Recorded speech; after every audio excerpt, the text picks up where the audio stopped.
I'm good. Hi. I'm good. Thank you, Waysal, for the introduction, actually. And very nice to see you, Will, again, and Honor. I think Nice to I meet will you. be happier to see you, in the way we are supposed to see each other, like, we used to see each other in the venues. But for the first, and I hope for the last time, we will be seeing each other online this time. But still very happy to, meet you from here. So we have Will Plummer from Trust My Travel and also Onur Günday from Paymentwall. So guys, maybe we can just have a little introduction from your side regarding Trust My Travel and Paymentwall. Today we're gonna just have a discussion about traveling from the point of view of payments. Maybe Will, you can start. Yeah, perfect. Nice to see you again. Shame it's not in person this time, but I'm CEO and co-founder of Trust My Travel. So we provide a financially protected payment solution to about 2,000 travel companies around the world. So we do their credit card processing, but that's all backed by financial protection and protects the customer and the banks from their insolvency. So adding an extra layer, and obviously it's something that's quite prevalent during these crazy times at the moment. Thank you. Onur? Yeah, my name is Onur Günday. I'm the CEO and founder of Paymentwall. We're a global payments platform. We connect buyers with merchants from all over the world. We work with about 300,000 merchants from different countries, helping them expand to new markets. And we started out in the digital space, but we expanded into e-commerce and travel in the past 5 years. So we've been helping a lot of travel companies, whether they're from China or from Europe or the United States, expand globally. And we basically provide a lot of different local payment options. And if you have users come from those different countries, then we're the platform for you. So yeah, I'm here to answer any questions. Sounds so great. Actually, yeah, as you can imagine, Corona will be like one of the main things that will just shape our discussion today due to the conditions that we are living. So, since Corona affected almost everything, the way that we live, the way that we do things, and also so many sectors, like travel, I think got the biggest hit. So, first I would like to talk about, I would like to ask you, why the travel sector deemed risky and what happened with that risk during COVID lockdowns. Will, maybe we can start with you again in the same order. Yeah, no problem. Well, the whole world basically went crazy, didn't it? I think when everyone writes their business plan, no one predicts kind of Armageddon, and that's what we got, certainly in the travel sector. I mean, you look at what it makes up in countries' GDP, and it's had a massive effect. But essentially why it's risky is because for most travel, there is a lead-in time. So there is payment up front before actually delivery of the service. So there's a risk to that. And, to be honest, the way travel has historically worked is, those funds are often utilized earlier in the operation than the delivery of the service, either because, there's a lot of prepayment required to suppliers, or that's just the way the travelers just run with that sort of continual inertia. And what happened in sort of March, April was it all came crashing down because people couldn't travel. You've then got a responsibility to refund customers. You've got increased chargebacks. You've got schemes not really playing with those chargebacks. And then there's massive pressure on the operators because they've got to collect from their suppliers or find the money to make the refunds. And the process just didn't really work in reverse. And now I think most people at least had that experience. And now on the flip side of that, it's how it looks to all the players in the system, be it the operators, be it the banks and the acquirers. Yeah, thank you. And Onur? Yeah, I think Will explained it really well. That's exactly the main issue, the risk. And I can explain a little bit more maybe in detail of how the payment providers position themselves in this space so that, if there's any travel industry people watching the show or the event, they get to know a little bit more how we perceive risk as payment providers. So basically, a payment provider is a PSP, and it's different from a bank. So there's typically a bank that holds the money, the funds, and then you have the payment provider, and then you have the merchant. The merchant being whether it's an OTA, or hotel, or an airline. You have different levels of risk with different types of businesses based on what type of risks they could face within their own line of business. So let's take airlines. If you have, let's say, a flight cancellation because of some issues related to weather or something like that, or a plane crash, God forbid, obviously you're going to have big losses and big cancellations happening that ensue that event. So what happens is you have a flight full of, let's say, 300 seats. Suddenly those 300 seats need to be rebooked, or they need to be refunded, and then the merchant, the airline, needs to take action really quickly, and they need to respond back to the customer's phone calls and basically issue those refunds and not be so ruthless in how they handle customer support. I've seen some ruthless customer support in different countries in the world, and if you handle customer support in a mean way and so on, you can really get really bad chargebacks. So that's the airline industry. You have hotels. With the hotels, the chargeback risk is less. But with COVID, obviously, people were not able to travel because of travel restrictions. And suddenly, hotels had to refund the customers.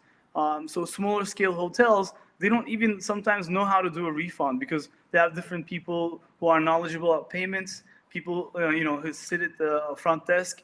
And sometimes that gets lost in the whole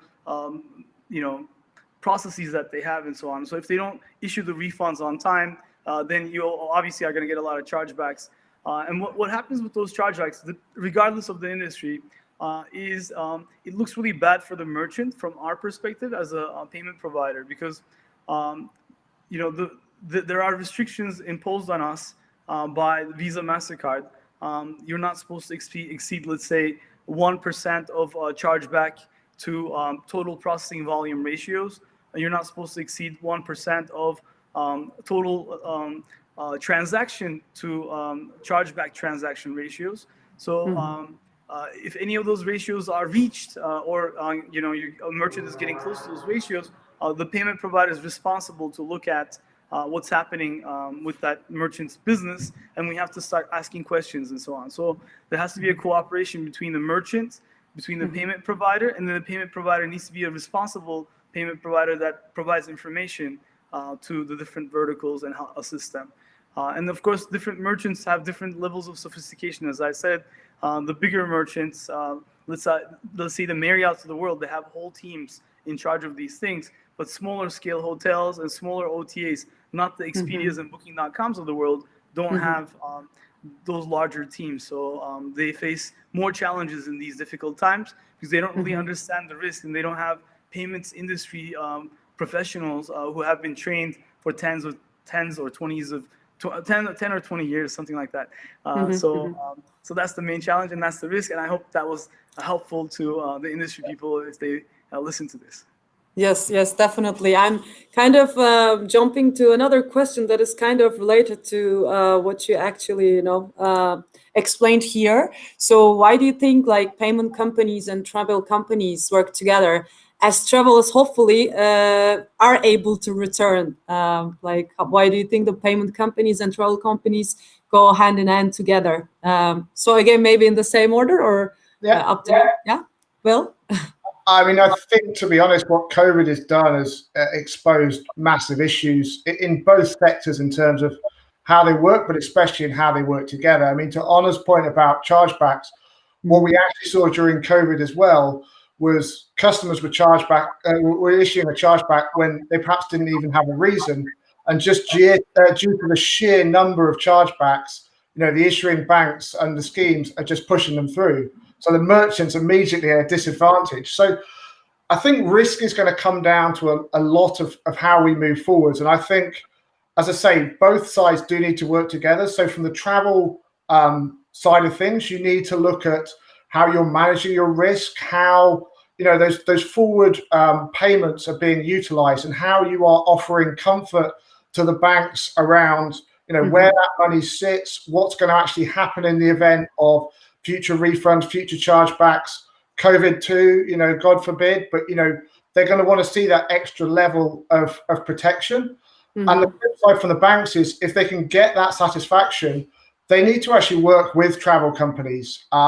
There's already the card schemes have already started pre-vetting certain MCC codes. Travel again raising flags for people trying to open new mids with acquirers. And I just think collectively they need to look at what they're doing and how they're doing it and find that common ground, not just sort of shut the door, but for travel companies to show how they're managing risk, how they're managing that customer engagement. I mean, so much in terms of managing and mitigating chargebacks is around that customer service. It's around making sure your customer knows who to contact, if there's a problem or anything, and keeping that communication open. Don't just not answer the phone, as I know some companies did during this period, because that is just going to end badly. But equally, I do think the payments companies and more the acquirers and the schemes need to come to the party and actually work with travel companies to manage that risk, to understand the different risks, and to set out what their expectations are, because it's fairly sort of carte blanche. You do it this way or that's it, because we've always done it this. And I personally would like to see some progression from both markets, because we all hope travelers come back. Travel is a gift that we've all missed greatly. But where money sits and being able to pay and the security of that is going to be so crucial to travelers when they return. Yeah. Correct. Hopefully, but when do you think? Do you have an anticipation of this, returning times of the travelers? I mean, you go on. Sorry. Oh no, like a maybe a positive scenario and a negative scenario. I think we will start to see, certainly across Europe. I think from with the talk of the vaccine and everything else, provided governments get some comfort around things, I think. Sort of Easter time, I would expect to see a returning. We're not talking about the levels we had last year. Hopefully sort of summer, but I think it's very difficult to tell because different countries and their adoption of the vaccine and their willingness to open borders, it's going to vary greatly. There's not a sort of general consensus. So I think there's still a lot of work to be done around COVID passports or what have you. But I would hope and anticipate, just seeing what happened this summer as well, there is a boost come Easter and into next summer. I think a majority of operators could see some decent business next summer. And fingers crossed that winter opens up, because obviously or Northern Hemisphere winter opens up, because obviously that's a concern. Yeah, it will probably depend on the region, the country, the continent. So probably Honor's because he's in US. So I think it's the indoor traveling and outdoor traveling. I mean, we can categorize it. It depends on so many different criteria. It seems what would you say, Honor, from US? Well, I have been traveling. We have 20 offices around the world. I'm not able to travel to some of these because of my passport. Asian offices I cannot travel to, but I can travel within the US, and I can go to the UK, and I can go to Portugal. They have a special exemption for business people, but the rest of Europe is closed for business. And then I can go to Ukraine, Russia, Turkey, Egypt, some African countries, and then Latin America. So my world has shrunk during COVID. The smart version is still really, really coverable. That's good. Yeah. That's good. We are trapped. So yeah, I'd be trapped. But California, for example, has lockdowns now, and they require you to quarantine yourself when you come back. So they're going a little bit hardcore. I just came back from Miami yesterday. I'm in Las Vegas now. as you can see in the background. Yeah. Yeah, And it's night. Yeah, it's that's Bellagio and other hotels. Now, they look really beautiful from the outside. Yeah, it's right? really nice. Yeah, but if you actually go in them, they're quite empty. It's empty. Yeah. Yeah, and the restaurants have 25% capacity. So tonight I went to eat sushi, and unfortunately the restaurant that's so packed where you have to wait in line had only 25% capacity. Now, this city here in the background is the top city in the world in terms of tourist traffic. So it kind of tells you, what's happening and what's going to happen next. I think it's going to take another year. So I think we're going to see normality in 2022, not even 2021. It's a bit sad because I think a lot of businesses are going to shut down.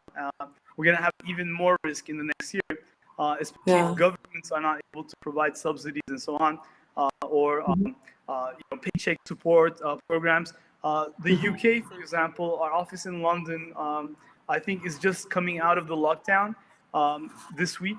But I don't know how they're going to come out of the lockdown. I think they're going to allow people to meet each other for Christmas. And then after that, we might see some continued lockdown or something like that. But it hasn't been announced yet. And we have Brexit hitting the UK next year as of January 1st. We'll see what happens with that. They still haven't negotiated a deal. So there's quite a bit of stuff that's coming our way, in the next month. Yeah, I hope we will survive. Exactly. I hope we will survive. So, to the other questions, I would like to move forward to. So, what would be the one thing you would change in both sectors and how they relate to each other? I mean, payments and the travel industry. Travel, etc. Yeah. I mean, you really can't change much, but I think I'll jump a little ahead. So, for example, the European Union launched a program called the PSD2. With PSD2, that's Payments Services Directive 2. The requirement is for any platform company to be transparent with its dealings. For example, Amazon is deemed as a platform company, as a marketplace. So they have to either become a payment provider or they have to work with a company that has a payments license. Now, in the travel sector, each of the companies that work in the travel space actually act as a marketplace in some ways. For example, an OTA is a marketplace. Because what they do is they have travelers that come and book flights on their marketplace, but they're not the ones that actually fulfill the order. They actually take a part of that money as commission, and they pass on the money onto the partners that they have, the vendors that Will was referring to. So those vendors sometimes get paid ahead of time. The vendors don't really want to take the risk. So what they do is they require advance payments from the platform partners. And when they do so, let's say they also don't want to issue any refunds in case of bad weather or anything like that. So that creates problems for the payment provider. Also creates problems for the OTA, let's say, because they sit in the middle, all these parties, and they cannot withdraw the funds back. You can only take the money back from like your future payments that you're supposed to make, or something else. So maybe Will's solution has a solution for that. But the typical problem in the space is basically these advance payments that businesses need to make to each other, and then the way to guarantee that and the way to get that money back, and so on. So how do they cooperate with each other? Well, there needs to be more transparency about the business dealings of the OTAs or these companies in the travel space that act as a marketplace. And I think the PST rules are quite well defined in the European Union. If they were applied to the travel space in the same way, then I think everybody would benefit. Yeah, great point. Thank you. And what would you say, Will? Yeah, I mean, it's very much around security and risk, I think. So we want to see the security of where these payments are going. And I think, to Juana's point, we're so used to all this prepayment. We're so used to suppliers being paid in advance. That's what they expect, what they demand of the operators in most cases. Perhaps not the OTAs, but I think that needs to change. I think that the travel industry needs to take a good hard look and say, look, we need to give our customers first and foremost security over their money, but also we need to give the payment providers security around that. And I think working with the PSPs, the schemes, demonstrating that security and getting a bit of give back on that will see them both, progressing further. But I don't really feel there's enough communication and enough kind of decisive action in terms of that. And while I think now is the opportune time for change, I worry that a little bit of commerce will come back and any change and any new discipline will fall out the window. But I'm optimistic, but I do think there needs to be progression. We can't just go back to the old ways because there will be issues. No, true. We need to, all of the sectors need to support each other even maybe more than we used to do before. I think we just have 10 minutes left, so I'm kind of moving forward to our last question. What do you think about the latest smart payment technologies to help businesses to stay strong and adaptable in these challenging, really, really challenging times? I'll let Onur go first on this. Okay. Okay, so I'll jump in. Save us, Onur. Find the solution. I like it, actually. I like this question because we have some solutions that we've been working on. So there's two solutions that I'm really excited about. One is we're copying basically China. China has done a really great job with WeChat Pay, with QR code payments. So anything that's contactless, requiring touchless, touch-free, or contactless, whatever you want to call it, I think moving into the direction of QR code payments would be ideal because then people can come into the hotel and scan the QR code and make the payment.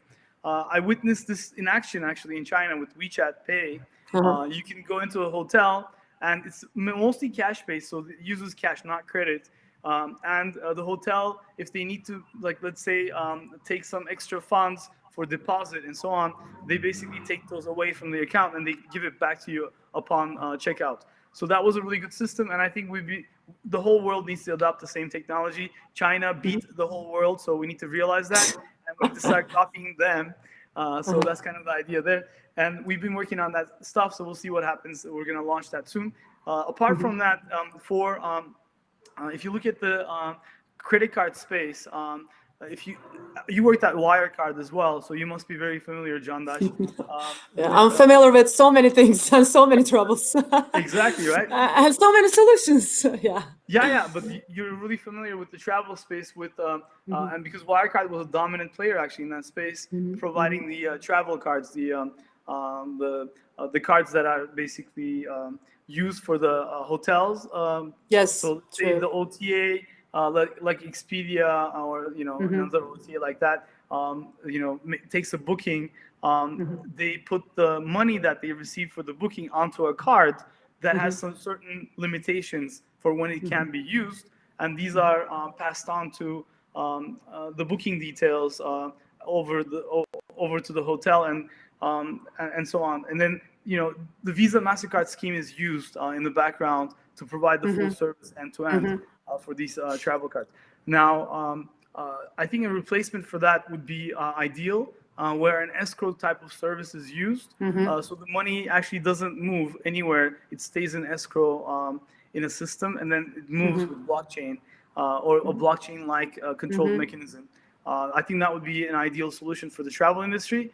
And the refund rules and so on could be programmatically coded in there, maybe using Ethereum blockchain technology, something like that.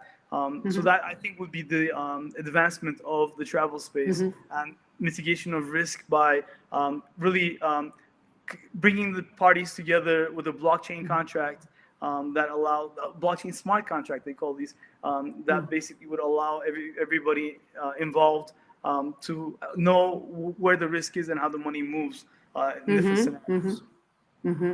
Thank you. So anything you would like to add, Will? Yeah, we do the escrow system. It's not on blockchain, but it's one of the things we do, and it's getting people to adopt that. I think moving forwards, and again to Onur's point around sort of WeChat Pay, if you look at Southeast Asia, they are a shining example of sort of cutting edge technologies, the super apps where you can do everything, you can pay, literally it's all driven by your phone, which, takes away a load of security concerns. It's going to eradicate those chargebacks. And I think it's all there. I think the technology's there. I think the escrow, the blockchain, it's all there. What I fear is the adoption. If you look at the power of the Visa and MasterCard and other schemes in certainly the Western world, they're not going to go in a hurry. But I do think it's progression. And as businesses that are listening in, you've got to look for that next thing. I think what travelers are going to look at, as I said, sort of all the way through, is that security. Where's their money sitting? How can they get it back if they can't travel, or if for whatever reason the company fails? And that's going to drive a lot of behavior. So the companies that adopt these type of solutions that make themselves very transparent in terms of what their terms say around when money can come back, etc., work with their PSPs to really drive that. They'll be the ones that will survive this and come out stronger, I believe, and hopefully that will be the progression to change. So it is exciting. It's a nervy time, but it is exciting. And to sort of technologies that Onur was talking about with the PSD2, that's the way we should be going. And fingers crossed, we get driven that way. And look forward to it. Yeah, actually, I think we're also like heading towards that direction, and Corona just like made most of the things like moving in that direction, even like in a faster pace. So eventually we will get there, I think. And I see Veysel now saying probably that our time is up. And so I'm sorry for that, but so I mean, I enjoyed our discussion very much. Thank you for joining, Will and Onur, from different parts of the world, and hopefully we will be meeting in the next panel again, like face to face in another part of the world. And thank you. Let's hope so. Thanks, thank you Candash. so much, Candash, for this wonderful session and moderation. And thank you, Onur and Will, for this wonderful topic and discussions. So you touched on very important discussions on the travel, on the payment in the travel industry.